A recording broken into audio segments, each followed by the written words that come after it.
মতলবটোৱেই বেলেগ। তাৰতো হ'ল মতলবটো বেলেগ।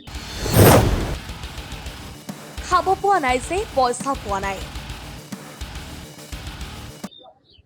তাৰমানে খাব পোৱা নাই যে পইচা পোৱা নাই। পইচা খোৱা ধান্দা আছে। কাৰণটো কি? ৰাস্তা বনাব নালাগে, পইচা খোৱাৰ ধান্দা আছিল। মই যদি প্ৰমোদ বড়োৰ নিচিনা হলো হয়, মই যদি প্ৰমোদ বড়োৰ নিচিনা হ'লে হয়, এইটো সংগ্ৰাম নহয়। তাৰমানে BTCত হাৰিছে যে। এইটো সংগ্ৰাম নহয়। তাৰমানে BTCত হাৰিছে যে। পুনৰ প্ৰমোদ বড়োৰ বিৰুদ্ধে সৰব হাগ্ৰামা মহিলাৰী। উদ্বোধন কৰিছো আৰু অতি সোনকালে যোনে দায়িত্ব পাইছে ঠিকাদাৰ হিচাপে নিশ্চয় কামটো আৰম্ভ কৰিব। অন্ততে বহুত বছৰৰ পৰা ৰাইজে সেইটো বিচাৰি আছিল। আজি আছাম মালা যোগেদি এই ৰাস্তাটো আৰম্ভ হ'ব। আপোনালোকৰ চৰকাৰ আহল ল'বলগীয়া আছে, জিলাই জিলাই নাই, দেখিবলৈ নাই। পোৱা যাব। এইটো আচলতে প্ৰমোদ বড়ো দিনতে চেংচন হোৱা ৰাস্তা, কিন্তু প্ৰমোদ বড়োৱে সেইখিনি ৰাস্তাটো উদ্বোধন কৰা নাই। কিয় বা নাজানো। তাৰমানে তাৰতো হ'ল মতলবটো বেলেগ।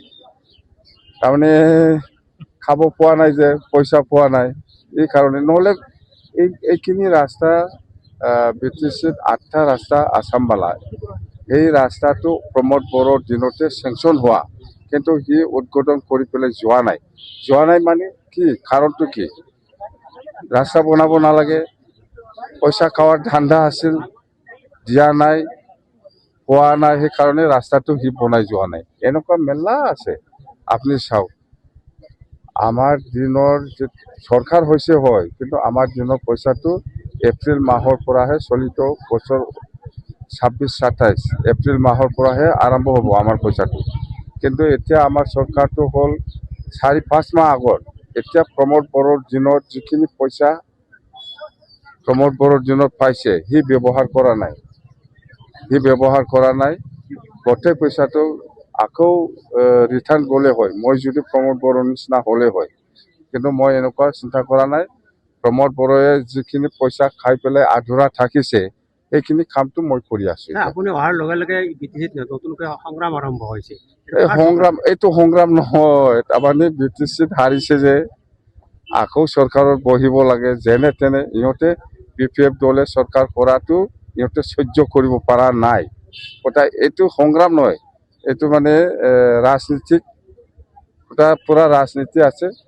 ইহঁতে আজিলৈকেও মানি ল'ব পৰা নাই যে BPF চৰকাৰে চৰকাৰ বনোৱাটো। লুণ্ঠন চলাইছেতো, কিয় চলোৱা নাই? আপুনি চাওক, 200-300 কোটি সি ভাড়া নাই, খাইছে বাকীখিনি, কিন্তু সেইখিনি পইচাটো সি খাবৰ কাৰণে সময় পোৱা নাই, বা হয়তো দিয়া মানুহবিলাক দিয়া নাই, সেইকাৰণে এইখিনি পইচাটো থাকি গৈছে। তদন্ত দিব নেকি ছাৰ? তদন্ত হ'ব নেকি ছাৰ? কি তদন্ত হ'ব?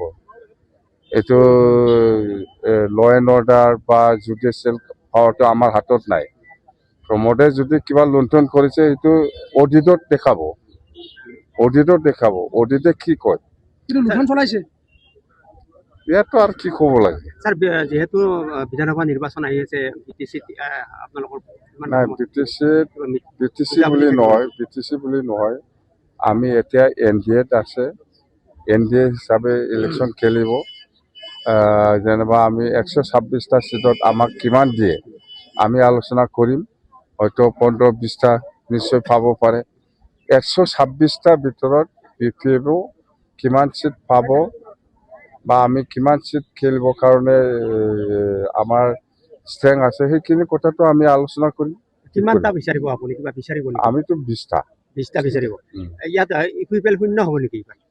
ইউপিপিএলটো শূন্য হয় না নহয়, ইউপিপিএল কোনে ভোট দিব? এতিয়া চৰকাৰ থকা সময়তে ভোট দিয়া নাই, এতিয়া আৰু চৰকাৰ নাই। চৰকাৰ কাৰ হ'ব ছাৰ? চৰকাৰ আমাৰ NDA হ'ব। NDA 100%। হিমন্ত বিশ্ব শৰ্মাই মুখ্যমন্ত্ৰী হ'ব আৰু আৰামছে আৰামছে। স্যাৰ ইউপিলে এটা অভিযোগ কৰি আছে আপোনাৰ চৰকাৰ গঠন কৰাৰ পিছতে শ্ৰীৰামপুৰত গৰুৰ মহৰ চিণ্ডিকেট আৰম্ভ হৈছে। এইবিলাক মই নাজানো, এইবিলাক মই নাই, এইবিলাকত মই নাই। প্ৰমোদ বড়ো নিশ্চয় এইবিলাক কাম কৰি আছে, সেইকাৰণে সেইটো সপোন দেখি আছে বোলে। মই এইবিলাকত নাই।